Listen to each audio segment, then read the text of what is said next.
और काफ़ी मुद्दत के बाद आपसे यहाँ आके मुखातब होना मैं समझता हूँ कि मेरे लिए एक एज़ाज़ है।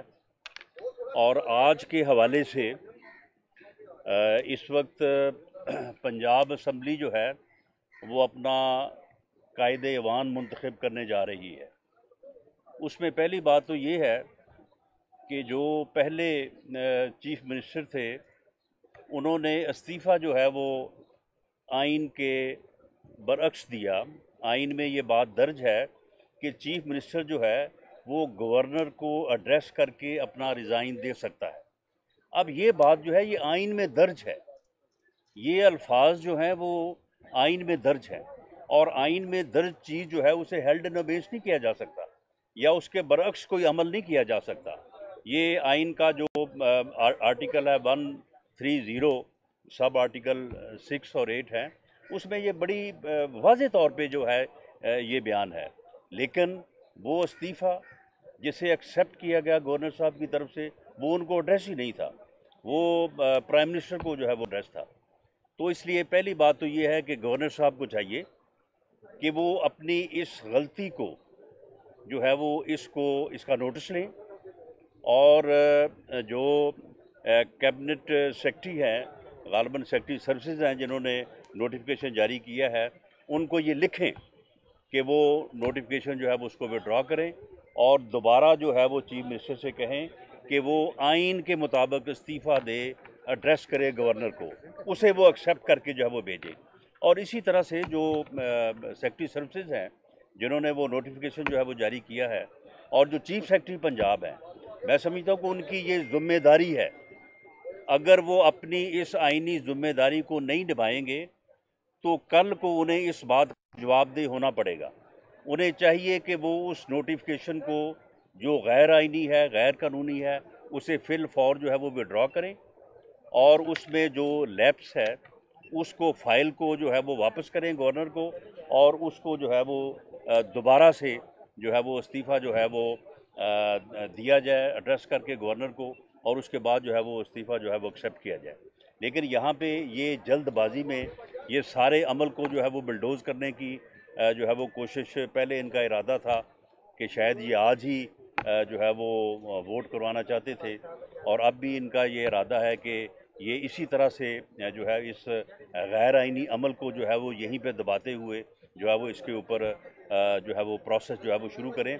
अगर ये प्रोसेस शुरू किया गया तो ये बुनियाद क्योंकि गलत है, तो जब बुनियाद गलत होगी तो ये पूरी इमारत जो है जो धड़ाम से जो है वो नीचे गिर सकती है, और मुंतखब होने वाला कायदे-ए-वान जो है वो बाद में एम्बेरसमेंट हो सकती है, और वो उनका इलेक्शन जो है वो उसे गैर आइनी जो है वो डिक्लेयर वो हो सकता है।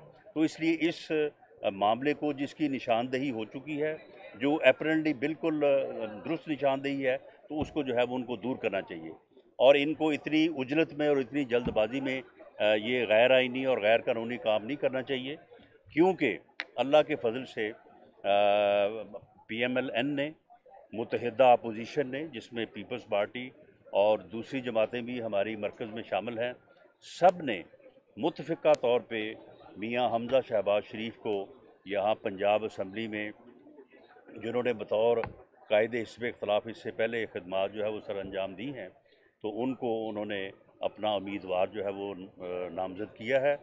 और तरीन ग्रुप जो है उसके 16 अरकान इंशाअल्लाह ताला आज जो है वो बाज़ाब्ता तौर पे जो है वो अपनी अनाउंसमेंट करेंगे, और उनकी पार्टी के जो सरबराह हैं जो ग्रुप के तरीन साहब, उनकी कल जो मुलाकात हुई है मियाँ नवाज शरीफ साहब से और इसहाक डार साहब से, तो उनसे उसमें जो है वो सारे मामला जो है वो तय हुए हैं।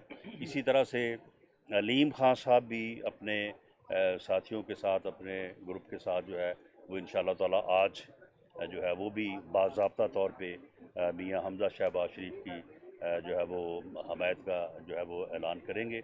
इसी तरह से जो छीना ग्रुप है उनके साथ भी जो है वो हमारी बात जो है वो हुई है, और उनके साथ भी शाम तक मेरी इंशाअल्लाह ताला मुलाकात होगी, और हमें उम्मीद है कि छीना ग्रुप जो है वो अपना फ़ैसला जो है उसको तब्दील करेगा, और वो वापस जो है वो PMLN के जो है वो साथ आएगा। तो इसलिए इतनी उजरत की ज़रूरत नहीं है।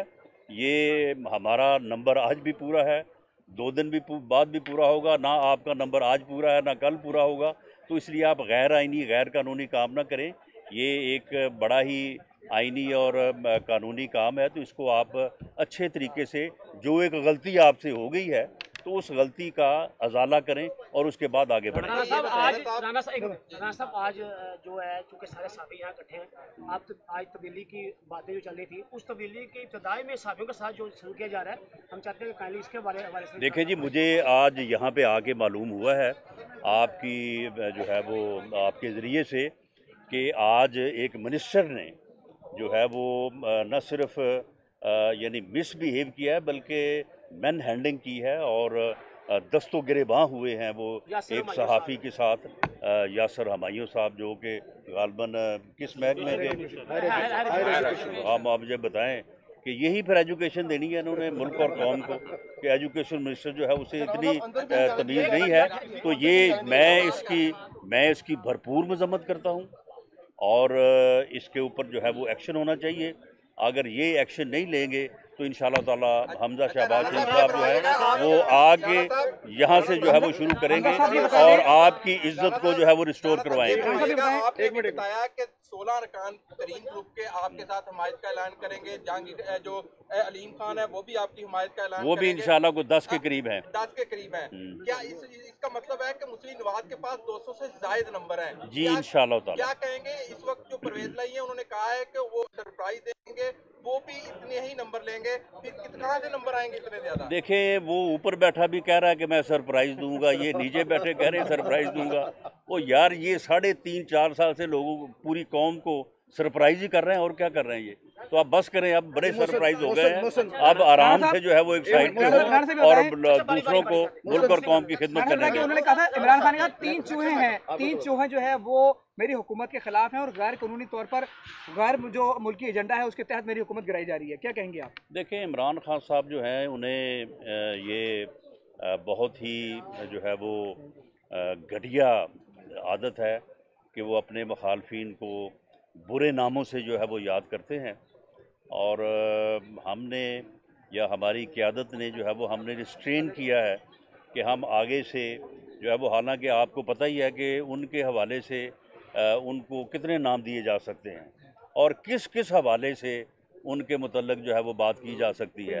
और अब रात भी जो कह रहे थे कि जी मेरे ख़िलाफ़ बड़ी कोई मुहिम जो है वो इन्होंने शुरू करनी है, मेरी करैक्टर असैसिनेशन करनी हो। भाई करैक्टर तुम्हारा होगा तो असैसिनेशन होगी ना, तुम्हारा करैक्टर है कहाँ? तो अब वो खुद ही, उनको पता है कि जो आदमी ने किया होता है उसको मालूम होता है। तो बहरहाल हम एक जमहूरी और आइनी अमल जो है वो कर रहे हैं। ये आइन में दर्ज है, ये कोई जुर्म नहीं है अदम एतमाद की तहरीक लाना, और ये एक ऐन आइनी अमल है और जमहूरी अमल है। और इस अमल की बुनियाद के ऊपर इस किस्म की गुफ्तगू जो है ये इंतहाई नामुनासिब है। ये बताएं राणा साहब। जी जी जी। वज़ीर-ए-आज़म ने कल जो इंटरव्यू दिया उसमें उन्होंने 3 ऑफर्स का जिक्र किया कि अदम एतमाद वापस ले ली जाए, कबल अज़ वक्त इंतखाबात और रिज़ाइन। और फिर जो है उसी चैनल पे ये कहा गया जी कि अस्करी कुछ आला हुक्काम अपोजिशन के पास भी वो 3 ऑफर्स लेकर आए हैं और आप बड़े मुतहरिक हैं, तमाम चीज़ों को बीनी से देख रहे हैं, कुछ डील्स में आप भी शामिल हैं। ये बताएं वो ऑफर अपोजिशन तक पहुंची है या नहीं? 3 ऑफर। देखिए जी, जो हमारे तक जो बात है कि जब इन्होंने देखा कि अपोजिशन के पास नंबर पूरा है, यानी आप याद करें ना कि इनके मिनिस्टर्स क्या कहा करते थे जब हम अभी प्रेपरेशन कर रहे थे और हम ये कह रहे थे कि हम अदम एतमाद की तहरीक लाएंगे, तो फवाद चौधरी साहब कहते ये क्या है जी, ये कह रहे हैं कि अदम एतमाद की तहरीक लाएंगे, लाएं ये क्यों नहीं ला रहे? ये लाएं, हम अगले दिन उसके ऊपर वोट करवा के दूध का दूध और पानी का पानी हो जाएगा। वो पिंडी के जो शैतान है वो कहते थे जी ये इनके पास है ही कुछ नहीं, ये ला ही नहीं सकते, मैं आपको लिख के देने को तैयार हूँ। जब हम फिर लेके आए हैं तो अब जब उनको पता चला है कि नंबर पूरा है, फिर उन्होंने कहा कि देखिए जी ये हमारे बंदों को तोड़ रहे हैं, ये हमारे बंदे जो हैं वो उन्होंने वोट हमारे कहने के ऊपर लिए हैं, और ये जनाब वहाँ पे नोटों की बोरियां हैं, वहाँ पे ये हो गया वो हो गया। हमने कहा कि चलो अच्छा ये भी आपको करके दिखाते हैं, हमने अब इत्तेहादियों के साथ और अपने वोटों के साथ 177 का जो है वो फिगर उसको जो है वो हमने हासिल कर लिया है। अब वो बात भी इनके पास नहीं रही, और जो इनके 22 लोग हैं वो 177 के से ऊपर हैं, यानी वहाँ पे भी 200 को हमने क्रॉस किया है। तो ऐसी सूरत हाल में अब कभी कोई बहाना, कभी कोई बहाना, कभी ये करेंगे कभी वो करेंगे, लेकिन जो कहते हैं ना कि बकरे की माँ कब तक खैर मनाएगी, अब जो है जी का जाना ठहर गया है, सुबह गया या शाम गया, अब इन्होंने जी जाना है वहाँ। आपके पास पंजाबी में नंबर पूरे हैं, तो सर ये कहा जा रहा है कि कल की डेट में वोटिंग हो जाएगी, तो सर इसको हम कानूनी मामलों में भूल जा रहे हैं कि कल ना करवाएं। नहीं, देखें, मामला ये है कि कल को अगर बुज़दार साहब का इस्तीफ़ा जो है वो इस बुनियाद के ऊपर डिक्लेयर हो जाता है कि उन्होंने एड्रेस करना था गवर्नर को, उन्होंने एड्रेस किया प्राइम मिनिस्टर को, और गवर्नर ने एक्सेप्ट करने से पहले यही नहीं देखा कि ये तो मुझे एड्रेस ही नहीं है। जो चीज़ गवर्नर को एड्रेस नहीं है तो वो उसके ऊपर कैसे वो उसको एक्सेप्ट कर सकता है। जब भी वो फाइल गई है सेक्रेटरी कैबिनेट या सेक्रेटरी सर्विसेज के पास, तो उसको चाहिए नहीं था कि वो उसको चेक करता और इस जो है वो गलती की जो है निशानदेही करता, उसको वापस भेज दिया, इसकी करेक्शन करते। अब भी कर लें करेक्शन इसकी। तो मामला ये है कि इतनी एक्सरसाइज के बाद अगर खुदा ना खास्ता कोई इस किस्म का अमल हो और हमारी कामयाबी क्योंकि यकीनी है, तो हम नहीं चाहते कि हम किसी ऐसी जो है वो सूरत हाल से दो चार हों कि एक पूरा अमल होने के बाद जो है हम गैर यकीनी सूरत हाल में जाएं। राणा साहब जी का मुस्तकबिल क्या देखते हैं? राणा साहब, इसके साथ एक सवाल और देखिए जी, असेंबली के स्पीकर अगर कल जानिबदारी का मुजाहिरा करते हैं तो आपका क्या लाहेअमल होगा? पीछे कैमरा पर। देखें, पहली बात तो ये है कि आपने बात की है कि चौधरी परवेज़ इलाही साहब का क्या मुस्तकबिल होगा। देखें, हम सियासतदान हैं, सियासत करते हैं, और हम अपने मुखालफिन से ना तो नफ़रत करते हैं ना उनको बुरे नामों से याद करते हैं। चौधरी परवेज़ इलाही साहब जो है उन्होंने हमेशा जो है वो सियासत की है, आइंदा भी जो है वो करेंगे। आपके इल्म में होगा कि चंद दिन पहले हमारे साथ भी उनकी बात हुई थी, पता नहीं उसको किसकी नज़र लग गई है। तो बात ये है कि हमें चौधरी साहब से कोई इख्तलाफ नहीं है, वजूद इस बात के कि वो पीटीआई के या इमरान खान के नॉमिनी है, तो इसलिए हम उनके खिलाफ जो है ये इलेक्शन लड़ रहे हैं। बाकी रही बात स्पीकर साहब की, आप मुझे ये बताएं कि जब हाउस में डिवीजन होगी तो क्या स्पीकर साहब जानबदारी ये करेंगे कि वो गिनती सही नहीं करेंगे? वो हम गिनती उनको सिखा लेंगे इंशाल्लाह ताला और गिनती सही करवाएंगे। राणा साहब ये बताइए, आपकी मुलाकात हुई है नुमान लंगड़ियाल से भी, अलीम खान से भी, उन्होंने कहा है कि फॉर्मेशन जो गवर्नमेंट की होगी तो उसमें कैबिनेट का उन्होंने कुछ हिस्सा भी मांगा है आप लोगों से। देखिए, ये चीज़ें जो होती हैं जो यानी अलहदा से हों, उन्हें सरेआम नहीं किया करते। जब गवर्नमेंट फॉर्म होगी तो सारी चीज़ें आपके सामने आ जाएंगी, और गवर्नमेंट जब फॉर्म होगी तो इंशाल्लाह ताला जो कैबिनेट तश्कील देंगे मियां हमजा शहबाज शरीफ साहब, उसमें तमाम इत्तेहादियों को, अपनी जमात को, तमाम लोगों को साथ लेके चलेंगे। आप वज़ीर दाखिला आ रहे हैं, आप वज़ीर दाखिला आ रहे हैं राणा साहब जी, आप वज़ीर दाखिला आ रहे हैं शहबाज शरीफ के कैबिनेट में। देखिए, जब शहबाज शरीफ साहब कैबिनेट बनाएंगे तो उनकी डिस्क्रिप्शन है, वो जिसको चाहेंगे लाएंगे। आप बदले भी लेंगे? जी, बदले लेंगे नहीं, बदला नहीं लेंगे, लेकिन जिन लोगों ने जुर्म किया है उनके साथ जो है वो इंसाफ करेंगे, उनको इंसाफ के कटहरे में लेके आएंगे। पूछेंगे तक पहुंची है 3 ऑफर्स का, जिसका वज़ीर-ए-आज़म ने जिक्र किया है कि अपोजिशन के कहने पर अस्करी क़यादत आई कि ये 3 ऑप्शंस हैं और फिर अपोजिशन के पास दोबारा जाएंगी। वो जरा बता देखें, इस बारे में मेरी इन्फॉर्मेशन ये है कि वज़ीर-ए-आज़म साहब ने जब देखा कि अब जो है वो मेरा मामला जो है वो भुगत चुका है, तो उन्होंने उस वक्त फिर इस्टेब्लिशमेंट को बुला के तो उनके सामने रोना रोया कि जी मुझे बचाएं किसी तरह से। तो उन्होंने कहा कि फिर इसमें अगर आप अदम एतमाद की तहरीक से बचना चाहते हो तो आप रिज़ाइन कर दें। तो रिज़ाइन नहीं करें तो फिर आप अर्ली इलेक्शन, क्योंकि अर्ली इलेक्शन आपके इल्म में होगा कि मुत्तहिदा अपोजिशन का मिड टर्म इलेक्शन का मुतालबा हमेशा से रहा है, और पाकिस्तान मुस्लिम लीग नून जो है इस वक्त पाबंद है मुत्तहिदा अपोजिशन की लीडरशिप की कि वो अदम एतमाद की तहरीक की कामयाबी के बाद जो भी फैसला करेंगे हम उसकी पाबंदी करेंगे। लेकिन PMLN का बतौर सियासी जमात के हमेशा ये मौक़िफ़ रहा है कि इलेक्शन होना चाहिए। तो उन्होंने कहा कि जी आप इलेक्शन की जो है वो बात करें, लेकिन जो मुत्तहिदा अपोजिशन की लीडरशिप है उन्होंने कहा कि अदम एतमाद की तहरीक कामयाब होगी, उसके बाद इलेक्शन कब करवाना है, कितनी जल्दी करवाना है, ये हमारा इमरान खान जेल जा सकते हैं। लास्ट क्वेश्चन जी, कौमी सलामती कमीशन ने खत को तस्लीम कर लिया कि ये वाकई खत जेन्युइन है, आपको इस बारे में क्या? नहीं, उस खत में है क्या, बताएं मुझे।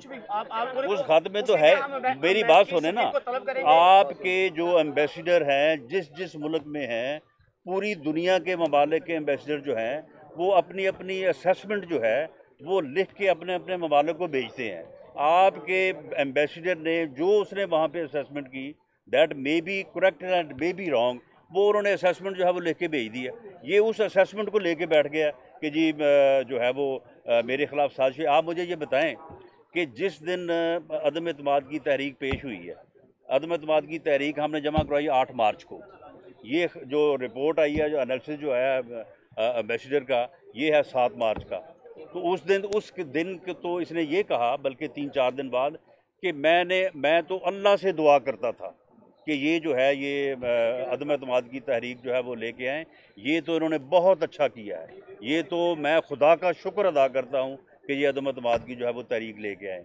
अब ये बाद में दरअसल वो समझता ये है कि इस तरह से अगर मैं जाऊँगा तो बड़ा मैं ज़ीलो रुस्वा हूँगा, और उसके बाद मेरे पास अब कोई बात नहीं है। मैं कल को लोगों को ये नहीं कह सकता कि मैं महंगाई कम करूँगा, मैं ये नहीं कह सकता कि मैं करप्शन ख़त्म करूँगा, मैं ये नहीं कह सकता कि मैं पेट्रोल जो है वो सस्ता दूँगा, मैं किसी रिलीफ की बात जो है वो नहीं कर सकता। ना मैं ये कह सकता हूँ कि मैं कर्ज़े नहीं लूँगा, ना मैं ये कह सकता हूँ कि मैं IMF के पास जो है वो नहीं जाऊँगा। तो अब वो एक बयानिया बना रहा है कि जी मैं, क्योंकि एक आलमी ताकत ने मेरे ख़िलाफ़ साजिश की है, तो लिहाजा मैं बहुत बड़ा लीडर हूँ, मैं आलमी लीडर हूँ। हालांकि वो जो था कौम उसको समझ चुकी है, और अब इसका चूरन जो है ना, अब इसको दोबारा कम से कम दोबारा ये कौम जो है इस जन्म में तो इससे धोखा नहीं खाती जी। इमरान खान की जान को खतरा है, वो कहते हैं कि मुझे खतरा है, और शेख रशीद ने कहा है, शेख रशीद ने कहा, हाँ